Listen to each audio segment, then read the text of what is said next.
மேற்க ஒரு வீட்டில் ஒரு பாட்டி மட்டும்தான் இருக்கு. வீடு பெரிய வீடு. ஓட்டை பிரித்து இறங்கணும்னா கரெக்டாக இருக்கும். பாட்டிக்கு பெருசாக கண்ணும் தெரியாது. நம்ம நைட்டு ஓட்டை பிரிச்சுட்டு இறங்கணும்னா கரெக்டாக இருக்கும். அது காதில் கழுத்தில் போட்டிருக்க செயினே எப்படியும் 5 லட்சம் தேரும். அப்புறம் எப்படியும் பீரோக்குள்ளே ஏதாவது வைக்காமலாம் இருந்திருக்கோம், ஏதாவது வச்சிருக்கோம். அதையும் ஆட்டையை போட்டோன்னா ஏதாவது கிடைக்கும். ஆனால் அதை ஆட்டையை போட்டு போய் நம்ம பெருசாக லைஃப்பில் செட்டில் ஆக முடியாது. நம்ம ஓனர் அம்மா வீட்டில் தான் பல்காக இருக்கும். அங்கே அடிச்சிட்டோன்னா நல்லா செட்டில் ஆகிடலாம் வெளியே போய். அதான் யோசிச்சுக்கிட்டு இருக்கேன் என்ன பண்ணேன்னு. இந்த சங்கர் மட்டும் ஒத்துழைச்சான்னா வேற லெவலில் அடிச்சுட்டு போயிட்டே இருக்கலாம். அவன் ஒத்துழைக்க மாட்டேங்கானே. அவன் நம்ம எதுக்கு இங்கே வந்தோடனே மறந்து முழு வேலைக்காரனால ஆகிட்டான். அவன் உதவி இருந்தானா நான் அப்பயே ஆட்டையை போட்டு கிளம்பியிருப்பேன். அவன் ஒரு பேச்சு நம்ம பேச்சு கேட்க மாட்டேங்க. அதனால தான் நமக்கு இன்னும் வேலை டிலே ஆகிட்டே போகுது. சரி, நம்ம ஓனரம்மா வீட்டில் இல்லை, நானும் வேற யார் வீட்லையாவது ஆட்டையை போடலான்னு நானும் ஊர் தெருவு எல்லாம் சுற்றி சுற்றி வாரேன். ஒன்றும் அமட்ட மாட்டேக்கு. என்ன காங்கிரீட் வீடாக போட்டு வச்சுட்டாங்க. பாதி காங்கிரீட் விட்டுனா பூட்டை கிட்டலாம் உடைக்கிறது கொஞ்சம் கஷ்டமாக இருக்கும். ஓட்டு விட்டுனா பிரித்து இறங்கிடலாம். அதுக்கப்புறம் அதுக்கப்புறம் பார்த்துக்கிடலாம். நம்ம இங்கே உடைக்கும் போதே கண்டுபிடிச்சிருவானுங்க. எல்லாம் காங்கிரீட்டாக போட்டதுனால நமக்கு அது சங்கடமாக இருக்குது. எப்படியே இன்னும் 1-2 மாசத்துல பக்காவா பிளான் பண்ணி தட்டி தூக்கணும். பாஸ், என்ன பாஸ் படுத்துட்டீங்க? ஏதோ உடம்பு சரியில்லையா பாஸ்? அதெல்லாம் ஒன்றும் இல்லடா, நல்லா தான் இருக்கேன். அப்புறம் என்னத்த பாஸ் படுத்து கிடந்து யோசிச்சுட்டு இருக்கிய? ஏதோ தீவிர சிந்தனையில இருந்த மாதிரி இருக்கு. அதெல்லாம் ஒன்றும் இல்லை. இந்த அங்கே பேர் அந்த மாடு எல்லாம் அங்கே அது தோட்டத்துக்கு போகுது. அங்கே வாழைகளையே கடிச்சு வச்சுட்டுனா அவன் சண்டைக்கு வருவான். வேற ஓனரமா நம்மள சத்தம் போடுவாங்க. முதல் அந்த மாட்டுக்கு பற்றி விடு. ஐயோ, இந்தா போய் பார்க்குறேன் பாஸ். ஷூ, அங்க போங்க. இங்கே போட்டோம். செம்பகம் அந்த பக்கம் போவாத, கிணறு கிடக்கு. பார்த்து அந்த பஸ் அங்கேயே இறக்கி விட்டுட்டான். எவ்வளவு தூரம் நடக்கிறது? நமக்கு தெரிஞ்ச யாருமே காணோம். இல்லைன்னா லிஃப்ட் கேட்டாவது போலான்னு பார்த்தா. ஏய், யார் இந்த பியூட்டி? ஊருக்குள்ள புதுசா இருக்கு. அதை இந்த ரோட்ல கொண்டு போய் சுட்கேஸ் இழுத்துக்கிட்டு போகுது. வெளியூருக்குள்ளேயோ? இங்க இது நம்மளோட வாழத்தோப்பாச்சே. இங்க ஏனும் வந்து நிக்க தோட்டக்காரனா இருப்பானோ? எங்க அப்பா யாராவது இருக்காங்களா? யார்கிட்ட பேசுறது இந்த பிள்ளை? பின்னாடி யாரும் இல்லையே. என்ன இந்த கேன பையன் இவங்கிட்ட கேட்டனா பின்னாடி திரும்பி பார்த்துக்கிட்டு இருக்கான். எங்க உங்ககிட்ட தான் கேக்குறேன். அட, என்கிட்டயா? ஆமையா, எங்க அப்பா நினைக்காரா? ஏமா, உங்க அப்பா யாருன்னு எனக்கு எப்படிமா தெரியும்? நீங்க இந்த ஊரா? உங்களை இந்த ஊர்ல நான் பார்த்ததே இல்லையே. ஆமா, யார் வீட்டுக்கு வந்திருக்கீங்க? யார் உங்க அப்பா? எக்ஸ்கியூஸ் மீ, நீங்க நிக்கிறது எங்க அப்பாவோட லேண்ட்.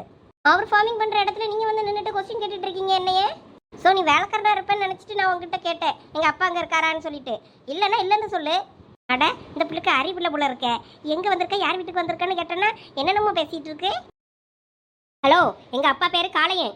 ஒரு ஓட்ட பனியனையும் போட்டுட்டு ஒரு அரக்கால் டவுசரையும் போட்டுட்டு திரிவாரு அவரா. பேர மட்டும் காளையன் நல்லா வீரமா வச்சிருக்கா. செய்ய வேலைலாம் பிக்காளி பைய தரும். Hello, excuse me, mind your words. எங்க அப்பா பத்தி இப்படிலாம் தப்பா பேசுனீங்கன்னா அப்புறம் நல்லா இருக்காதாம்மா. நீங்க எங்க அப்பா தோட்டத்துல தானே வேலை செய்றீங்க. இன்னைக்கு எங்க அப்பாட்ட வீட்டுக்கு போனதும் உங்களை வேலையை விட்டு தூக்க சொல்றேன்னா இல்லையான்னு பாரு. அட, நீ வேறமா சும்மா காமெடி பண்ணாத.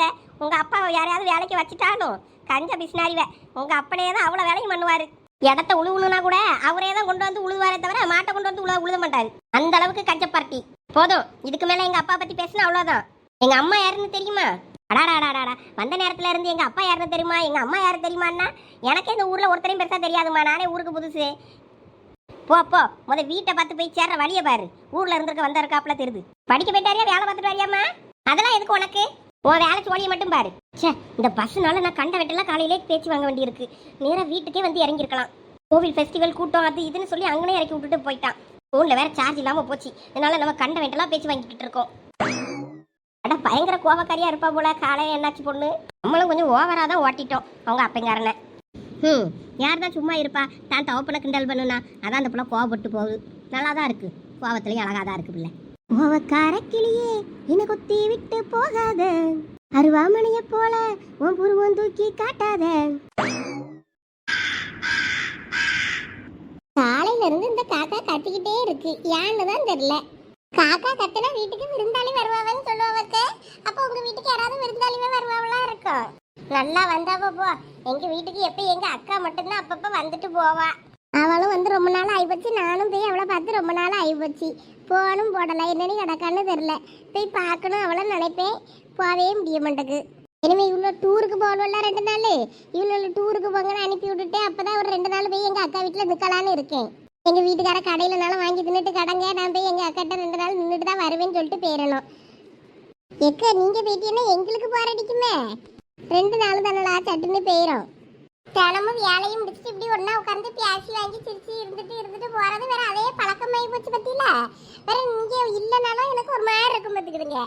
ஆமா, அது அப்படிதான் இருக்கும். ஏ செவிட்டு காதுவலா, எங்க நடந்து கூட்டிட்டு நடக்க ஒரு சத்தத்தையும் காணோம். இங்கதான் இருக்குன்னு சொல்ல முடியல. ஏன்னா நான் கதவு கொண்டு வச்சிருந்தேன்னா எப்படி வந்தியே? வேற எப்படி மதிலேறி குதிச்சுதான்? வேற கூப்பிட கூப்பிட சத்தம் இல்ல, உள்ள இருந்து மட்டும் சத்தம் கேக்கு. அந்த சைடுல மதிலேறி குதிச்சு சைடோடி வந்தோம். அது சரி, இப்படி வந்து எல்லாம் நாளைக்கு திருட்டு போயில அசால்ட்டா வந்து பின்னாடி கதவை உடைச்சு உள்ள போயிருவானே. இப்ப நீங்க தான் அதுக்கேத்த மாதிரி மதுரை மேல பீங்காங்கன்னு குத்தி வைக்கணும். நான் வைக்க சொல்லியவளா என் வீட்டுக்காரனை வைக்க சொல்லியே. வாங்களா உட்காருங்க. புளி எங்க உள்ளது? நல்லா புது புளியா இருக்க. இதையும் ஆட்டையை போட்டு வேணும்னு பார்க்காதெல்லாம் வீட்டுல புளி இல்ல. நான் அப்பப்ப தோட்டத்துக்கு போகும்போது உதிர்ந்து கீழே காத்துல உளிய பழத்துல 2 3 எடுத்து கூடக்குள்ள போட்டு வச்சிருந்தேன். அதை தான் இருந்து உடச்சிக்கிட்டு இருக்கேன். இப்ப புளி சீசன் தானே, சீசன்ல கிடைக்கும் போதே ஒரு 10 கிலோ வாங்கி போட வேண்டியதானே. எனக்கு தான் தோட்டத்திலே புளி நிக்கல, புளி மரம் ஆனா 2 மரத்துல நல்லா காத்துல நல்லா காய்ச்சி கிடக்கு. காத்துல நல்லா உளும், 2 உளுப்புனா எல்லாம் உளுந்துரும். இவர்களுக்கு 2 நாள் லீவ் இருக்கும் போது கூட்டு போய் உளுப்பி போட்டு பறக்கிட்டு வந்தேன்னா பச்சை கடலாம் 1 வருஷத்துக்கு புளி தாராளமா காணும். அப்புறம் யாராவது கேட்கறவங்களுக்கு விலைக்கு கொடுக்க வேண்டியதுதான். நல்ல புளியா இருந்தா எனக்கு ஒரு 5 கிலோக்கு நான் காசு தந்துடுறேன். சரி பெரிய பொண்ணு, பறக்க போகும்போது கூப்பிடியே என்ன வந்துருங்க. ஆமா, பறக்க கூலிக்கு எவ்வளவு தருவியே? கூலியா? நான் வேலைக்குலாம் ஆள் எடுக்கலடா. போயிட்டு பறக்கிட்டு வர வேண்டியதான். பெரிய பொண்ணு பறக்கணும்னா அவளுக்கு கொஞ்சம் குறைச்சி சொல்ல வேண்டியதுதான். எனக்கு வந்து பறக்கிறதுக்கு மட்டும் கொஞ்சம் ஒரு 2 கிலோ புளியாவது தந்துருங்க என்ன. ஆமா தாரே, வாயை புலந்துக்கிட்டு இரு. என்ன லட்சு, எனக்காக இது கூட பண்ண மாட்டீங்களா? உனக்கு செய்யதா இருந்தா செய்வனதாங்களா செய்யணும். அப்படி சொல்லுங்க. என்ன லட்சு பொசுக்கடி இப்படி சொல்லிட்டியே? வேற என்னலா, எதை கண்டாலும் எனக்கு தந்துருங்கன்னா வேற கோவம் வராதா பின்ன? அவளுக்கு வீட்டுல செலவு, மளிகை சாமான் பொருள் செலவு, சாப்பாடு செலவுலாம் ரொம்ப வராதுக்கு. எல்லாத்தையும் மிச்சம் பிடிச்சு நகை சேர்க்கான்னு நினைக்கும் அவளுக்கு. அப்படித்தானே உமா? ஆமா, தாய் கிழவி படத்துல வர மாதிரி ஒரு 300 பவுன் கட்டில் கடியில சேர்த்து வச்சிருக்கேன். 3 கிராம்ல ஒரு மோதிரம் கூட வாங்க வக்கு இல்லாம இருக்கேன் நானே. நீங்க என்னன்னா அவ்வளோத்தையும் சேர்த்து நகை வாங்கிட்டு அது வாங்கிட்டு இது வாங்கிட்டேங்கிய. நான் இந்த மாதிரி மிச்சம் பிடிச்சு அதை பிடிச்சு இதை பிடிச்சு ஏதாவது ஒண்ணு பண்ணுவேன். என் வீட்டுக்காரன் அப்படியே தூக்கி கொண்டு போய் அவ தங்கச்சி அரிக்கு கொண்டு கொடுத்துருவோம். இப்படிதான் போயிட்டு இருக்கு என் வாழ்க்கை. நீங்க வேற வயிற்றுச்சல கலப்பாதீங்க. சரிதான். ஆமா, ஹோட்டல் வைக்கன்னு காசு வாங்கிட்டு போன காசு என்னாச்சுடே? அவ்வளவுதானா? ஹோட்டல் ஓடுதா இல்ல என்னாச்சு? ஹோட்டல் ஓடுதுன்னு கேள்விப்பட்டேன். ஓஹோன்னு ஓடுதா இல்லன்னா படுத்துருச்சான்னு தெரியாது. நான் அந்த பக்கம் தான் போகலையே. அதனால உமா நம்ம கார் எடுத்துட்டு கிளம்பிடுவோம்மா, போய் பார்த்துட்டு சாப்பிட்டுட்டு வருவோம். போவும். என்னடே ஆளாளுக்கு அங்கங்க கிளம்புறியே? லட்சுமி அக்கா என்னன்னா ஐயா அக்கா வீட்டுக்கு 2 நாள் போறேங்காவ. நீங்கள் வேணும்னா ஹோட்டலுக்கு சாப்பிட அவங்க நாத்தனார் வீட்டுக்கு போறேங்கிய. பிள்ளைகள் டூருக்கு போகுது. அப்ப நான் மட்டும் தான் வீட்டுல கிடப்பேனா? உங்களுக்கு தான் மாமியார் மாமனார் வரவ ஊர்ல இருந்துன்னு சொன்னீங்கல்ல, அவங்க கூட என்ஜாய் பண்ணுங்க. நல்லா என்ஜாய் பண்ணாவ போட்டுக்கிட்டு. சரி, நீங்க ஊருக்கு போறீங்களா? ஆமாடா, 2 நாள் எங்க அக்கா விட்டுட்டு போயிட்டு வரலான்னு இருக்கேன். பெரிய பொண்ணக்கா உமாக்கா சத்தம் எல்லாம் கேட்கறது லட்சுமி அக்கா வீட்டுல பியாசாட்டிக்கு இங்க இருந்து எட்டி பார்த்து என்ன ஏதுன்னு பேசுவோமா? நமக்கு அகில கூட போய் பேசிட்டு இருக்கணும்னு ஆசையா தான் இருக்கு. மாமியார் வேற வீட்டுல இருக்குதே, அது பார்த்தா சத்தம் போடும். என்ன பண்ணு தெரியல. வேற ஊர்ல இருந்து வாராளு காலில் சக்கரத்தை கட்டின மாதிரி இங்கேயும் அங்கேயும் ஓடிக்கிட்டே தெரியுது. இன்னைக்கு அதை செய்ய இதை செய்யணும். எல்லா சாப்பாடும் ஒரு வழியா செஞ்சு வச்சாச்சு. செஞ்சுட்டு மீதி கிடக்க பாத்திரத்தெல்லாம் கழுவு நம்ம தலையில கட்டிடுச்சு. நான் இப்படி பாத்திரம் கழுவி என் கை வேகெல்லாம் அழிஞ்சு போயிரும் போல இருக்கு. வர நாத்திரம் வேற எப்படி இருப்பாளோ தெரியல. ஒவ்வொருத்தையும் ராட்சசியா இருப்பாள் வேலை. அது மாதிரி நமக்கு மாட்டிக்கிட்ட நம்ம என்ன பண்றது? இவ்வளவு நாளா நம்ம தப்பிச்சிட்டோம். இப்போ புதுசா ஒரு ஜீவன் வேற இந்த வீட்டுக்கு வருது. அதுகிட்ட மாட்டிக்கிட்டு நம்ம என்ன பாடுபட போறோமோ தெரியலையே. அதுக்கு தான் முதல்ல இந்த உமாக்கா பெரிய பொண்ணாக்கா இவங்க கிட்ட எல்லாம் கேட்டு ஐடியா கேட்டு வைக்கணும்னு நினைச்சேன். போன் பண்ணணும்னு நினைச்சா நமக்கு வீட்டுல வேலையே சரியா இருக்கு. பேசிக்கிட்டே ஒரு போனை பண்ணி எக்கா நான் இங்கதான் இருக்கேன், பக்கத்துல கொஞ்சம் எட்டி பாருங்கன்னு சொல்லி கூப்பிட்டு பார்ப்போமா? உமாக்காளுக்கு போன் அடிச்சு பார்ப்போம். ஃபேண்ட்டுக்குள்ள தானே வச்சிருந்தேன் போனை. எடுத்தேன். இங்க போது உமாக்கா எடுக்கலான்னு பார்ப்போம். அட இந்த பிள்ளை என்னத்துக்கு இப்ப நமக்கு போன் அடிக்கி? யாருலா? நம்ம ஐசு பிள்ளை தான் போன் அடிக்கா. எடுத்து என்னன்னு கேளுலா? இருங்க தான் பேசுறேன். சொல்லு பிள்ளை ஐசு. அவ இங்கதான் இருப்பாளா இருக்கும். நம்மள சத்தம் கேட்டதுன்னு தான் போன் அடிச்சிருப்பா. எக்கோ உங்க சத்தம் கெடுச்சுக்கா அதான் போன் அடிச்சேன். அப்படியா? சரி என்னன்னு சொல்லு. அது ஒண்ணும் இல்லக்க, இன்னைக்கு எங்க வீட்டுக்கு என் நாத்தனார் ஒருத்தி வாராளாம். அவளை எப்படி சமாளிக்கிறதுன்னு எனக்கு தெரியலக்க. ஏதாவது ஐடியா கொடுங்க. எனக்கு ஒரே பயமா இருக்கு. அட இதுக்கெல்லாம் போய் பயப்படலாமா? அம்மா உன் நாத்தனார்னா யாரு? அதான் என் வீட்டுக்காருக்கு தங்கச்சி. வெளியூர்ல தங்கி படிச்சுட்டு இப்பதான் வருது இன்னைக்குதான். அதான் அதை எப்படி சமாளிக்கிறதுன்னு உங்ககிட்ட ஐடியா கேட்டுக்கிட்டு இருக்கேன். ஓ, பிங்கியோட முவா வருது அன்னைக்கு ஊர்ல இருந்து. அட பிங்கி முவா வரல, அதுக்குதான் காக்கா காலையில இருந்து கரைஞ்சிட்டே நடந்ததோ. பத்தியெல்லாம் நான் சொன்னோம்ல, வீட்டுக்கு விருந்தாளி வர போறாவன்னு பார்த்தேன்னா அது பிங்கி கிளவி வீட்டுக்காக தான் இருந்திருக்கு. அந்த பிள்ளை எப்படிக்க? நல்ல பிள்ளையா இல்லைன்னா பிங்கி மாதிரி வாயாடியா? எனக்கு சரியா அந்த பிள்ளைய பத்தி தெரியாது பார்த்துக்கிடுங்க. அந்த பிள்ளை அமைதியா தான் இருக்கும். நான் பார்த்த வரைக்கும் அமைதியா தான் இருந்திருக்கு. யாரும் நமக்கு பெருசா ஒண்ணு அந்த பிள்ளை பத்தி தெரியாது பாத்துக்க. அவ பயந்துட்டு அடக்கா என்னக்கா சொல்லி அவளை சமாதானப்படுத்த. அவளை சும்மா எல்லாத்துக்கும் பயந்துட்டு அடக்க சொல்லாத. நல்லா தைரியமா எதுனாலும் பியாசு சொல்லு. சரி இருங்க அப்ப சொல்லியே. எவ்வளவு ஐசு நீ சும்மா எல்லாத்துக்கும் பயந்துட்டே இருக்கப்படாதா. தைரியமா எதுனாலும் எதிர்த்து பியாசுன்னு சொல்லி அவ லட்சுமி அக்கா. ஐயே இவ என்னைய கொத்து விடுறாள. சரிக்கா. ஏமா ஏமா ஐயா முவ ரோஸ் வந்துட்டியா? யார் அசாத்தி வாம்மா வாம்மா. அம்மா அப்பாவை பஸ் ஸ்டாண்ட் வரைக்கும் அனுப்பி வச்சிருக்கலாம்ல. நான் ஒத்தையில நடந்து வரேம்மா. உங்க அப்பா அங்க வந்து நிக்கலையா? அனுப்பி விட்டானே. அப்பாவை எங்க பாத்துக்கிட்டு நிக்கான்னு தெரியலையே. உன்னைய கூட தானே வந்தேன். வடக்கு வந்தானே. வடக்கையா என்னைய மேக்கே இறக்கி விட்டுட்டாங்க. நான் அங்க இருந்தே நடந்து வரேன். என்ன சொல்லியம்மா? ஆமாம்மா கோயில் விசேஷம்னு சொல்லிட்டு பஸ் அங்கே போகாதுன்னு அங்கேயே இறக்கி விட்டுட்டாங்க. நான் அங்கே இருந்தே நடந்து வரேன். நம்ம தோட்டத்து வழியெல்லாம் தான் வந்தேன். அங்கேயாவது அப்பா நிப்பாவலான்னு பார்த்தா அங்கேயும் இல்லை. அந்தால வேற என்ன பண்றது? சுட்கேஸை இழுத்துக்கிட்டே இவ்வளோ தூரம் வந்திருக்கேன். ஐயே என் பிள்ளை வா வா வா. உனக்கு நான் தடபடலாம் எல்லாம் ரெடி பண்ணி வச்சிருக்கேன். நாக்குக்கு ருசியா சாப்பிடு. எத்தனை நாள் ஆச்சு நீ வெளியே தங்கி கிடந்து ஹாஸ்டல்ல கிடந்து படிச்சுட்டு வந்திருக்க. வாமா வாமா. ஐசு அந்த பாத்திரத்தை விடிய விடிய தேய்ச்சிக்கிட்டு இருக்காத. எந்திரிச்சு வா. இங்க பாரு யார் வந்திருக்கான்னு பாரு. அந்த வாரண்டே டே அவ கைக்கு வலிக்காம பாத்திரத்துக்கும் வலிக்காம இருந்து தேய்ப்பா மெதுவா. ஏமா இதானே நம்ம அண்ணி? ஆமா ஆமா அவதான் உன் அண்ணி. ஏ அப்பா உன் மருமகளும் உனக்கு கலர் ஜலாசம் எடுத்த மாதிரி அப்படியே அச்சாச்செல்லாம் படிச்சிருக்கியம்மா. சும்மா எல்லாம் கிண்டல் பண்ணாத. வாமா படிப்பெல்லாம் முடிஞ்சுதா? படிப்பெல்லாம் முடிஞ்சுதா அண்ணி. நல்லா இருக்கீங்களா? உங்ககிட்ட நேர்ல வந்து பேசணுன்றதுக்காண்டி தான் போன்ல கூட பேசல. நைஸ் டு மீட் யூ அண்ணி. என்ன ஒரே கொலையனமும் மோவா. ஏ ரோஸ் அவள விடு. அவ பாத்திரம் கழுவி கையெல்லாம் ஈரமா இருக்கு பாரு. அவளை பிடிச்சிட்டு கட்டி பிடிச்சிக்கிட்டு இருக்கா. இங்க வா. இந்த தாய் பெத்த தாய் இவ்வளவு நாளும் பாத்துக்க கழிச்சு பாக்கா என்னையும் கட்டி பிடிக்கலான்னு பாரு. எல்லாம் ரோஸ் இங்க பாரு. அட இருமா வார அண்ணியை கட்டி பிடிச்சிட்டு. அண்ணி உங்களுக்கு சர்ப்ரைஸா கிஃப்ட் வாங்கிட்டு வந்திருக்கேன். ஏன்னா என்னெல்லாம் வாங்கினா எனக்கு ஒண்ணு வாங்கலையா? ஏமா உனக்கு தான் நான் ஏற்கனவே நிறைய வாங்கிட்டு வந்திருக்கேன். அன்னைக்கு எனக்கு ஒரே மாதிரி ட்ரெஸ் ஹேர் ஆக்சசரிஸ் அப்படி எல்லாமே வாங்கிட்டு வந்திருக்கேன். அதைத்தான் சொன்னேன். அப்ப எனக்கு ஒண்ணும் இல்லையால? இந்த தாயை மறந்துட்டு பத்தியா நீ? அட ஒன்ன மறப்பனாமா சும்மா சொன்னேன். உனக்கு இருக்கு. சரி சரி எல்லாம் இருக்கட்டும். வா கை கால் மூஞ்ச கழுவிட்டு வந்து சாப்பிடு. ஆமாம்மா இப்போ போய் சாப்பிடு. நீ நான் இன்னும் ஃப்ரெஷ் பண்ணல. ஃப்ரெஷ் பண்ணிட்டு சாப்பிடுறேன். நான் உங்களுக்கு வந்து கிஃப்ட் எல்லாம் எடுத்து தரேனே. அவளுக்கு அப்புறம் எடுத்து கொடுத்துக்கிடலாம். ஏ ஐசு அந்த பையன் எடுத்து உள்ள கொண்டு போய் வை அவ ரூம்ல. சரிட்ட ஏம்மா நீ வா. அட பரவாயில்லையே இந்த பிள்ளை. நான் கூட என்னமோ எதை நினைச்சேன். நல்ல அன்பான பிள்ளையா தான் இருக்கு. அப்ப நம்ம சமாளிச்சிடலாம். இவ சோனி அந்த கிரவுண்ட்ல தான் நிக்கானுங்க. போய் கொண்டு போய் கொடுத்துட்டு வந்துரு காசை. நீ வாப குமாரி. அட நான் வரல. நீ மட்டும் போயிட்டு வா. அட வாப. ஐயோ எனக்கு ஒரு மாதிரி நர்வஸா இருக்கு. அதுக்கு தான் நானும் உன்னைய கூப்பிடுறேன். வா. அதுக்குள்ளடா மச்சான் அவங்கள்ட்ட கொடுத்த எல்லா பொருளும் டேமேஜ் ஆகி தான் திருப்பி தரானுங்க. அதனாலதான் கொடுக்க வேண்டாம்னு சொல்றேன்.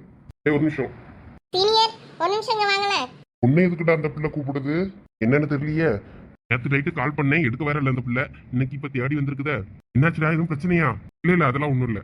சீனியர் சீக்கிரம் வாங்க நேரம் ஆகுது. என்ன சொல்லு. இந்தாங்க நீங்க டூருக்கு தந்த காசு. இப்ப அதை யாரு கேட்டா? எதுக்கு இப்ப இதை என்கிட்ட தர?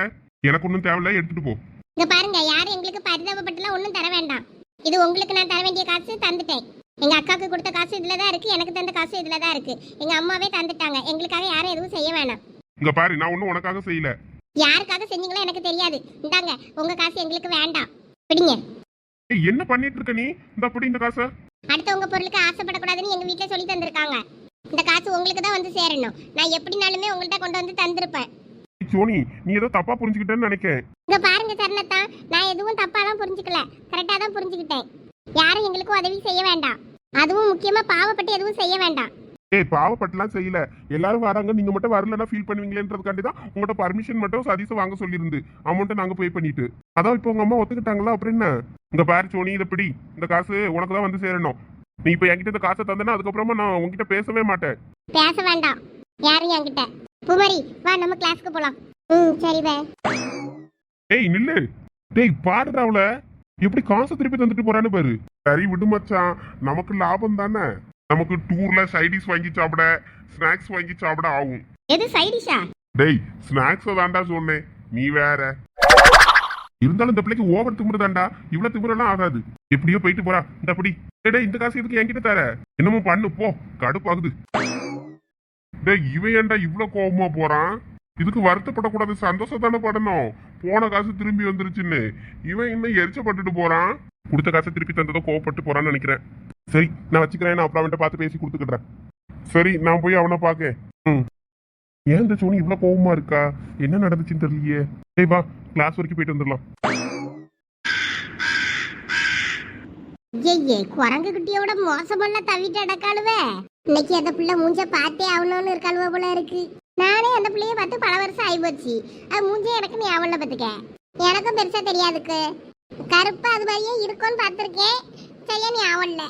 அது லீவுகளுக்கு கூட அங்கே வராதுல்ல, அதனால நமக்கு தெரிய மாட்டேங்குது. பிங்கி பெருசா மூளையுமே வெளியே அனுப்பாதுல்ல, மறுமூளை இப்போ எப்படி கண்ட்ரோல் பண்ணுதோ அது மாதிரி தானே கண்ட்ரோல் பண்ணும். அதனாலதான் நம்மகிட்ட பிள்ளைல வெளியில தெருவில் போனாலும் எங்கனையும் பேசிட்டு நின்னாலும் அதை ஒரு பெரிய குத்தமா எல்லாருக்கிட்டையும் குறை சொல்லிக்கிட்டு இருக்கு. அதான் அது பேச்சு எனக்கு பிடிக்காது. நம்மகிட்ட பிள்ளைய அது என்ன குறை சொல்லியதுன்னு எனக்கு கோவம் வரும். ஆமா அது சரிதான், அது மட்டும் தான் ஒழுங்குன்ற மாதிரிலாம் பேசும். இல்லை உனக்கு மூஞ்சி தெரிஞ்சிச்சா? மூஞ்சி தெரியலாம், முதுகு மட்டும்தான் தெரியுது. அந்த பிள்ளைய பார்க்க முடியலையே. சரி உள்ளே போயிருச்சு, வா போவோம். இதுக்கு மேலேங்கிற தொங்கிட்டுன்னா வேலைக்கு ஆகாது.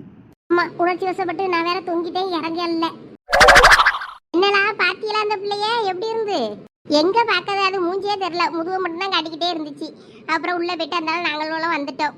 இங்கதானே இருக்கோம், பொறுமையா பார்க்கலாம். எதுக்கு இப்படி அவசரம் மதுல ஏறி கெடுத்து பார்க்கணும்? அவ அப்புறம் பிங்கி பார்த்துட்டு அவ அப்புறம் கழுவி ஊத்துறா என்ன? அந்த பிங்கி ஒன்னும் சொல்லாண்டாளா? எண்ணெயதான் கிடந்து காய்ச்சி கொட்டுவா. அவளுக்கு எண்ணெயை அரைச்சி கொட்டலன்னா இருக்கலாது. உங்களோட கண்டா பம்மியா, எங்களோட கண்டா கொஞ்சம் எகிருவா. அதுக்குதான் இங்க வந்தனா கையும் களையும் வச்சுக்கிட்டு சும்மா இருங்களான்னா நீங்கள் போய் கேட்க மாட்டீங்க. ஆனா ஊர்ல இருந்து பல வருஷமா கழிச்சு வந்திருக்குன்னு சரி பாப்போம்னு பார்த்தோம்.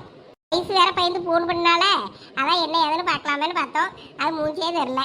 எனக்கு ரொம்ப பிங்கி சாட்டையில தான் தெரியுது. பிங்கிக்கு தங்கச்சி கணக்கா இருக்கும்னு நினைக்கேன்.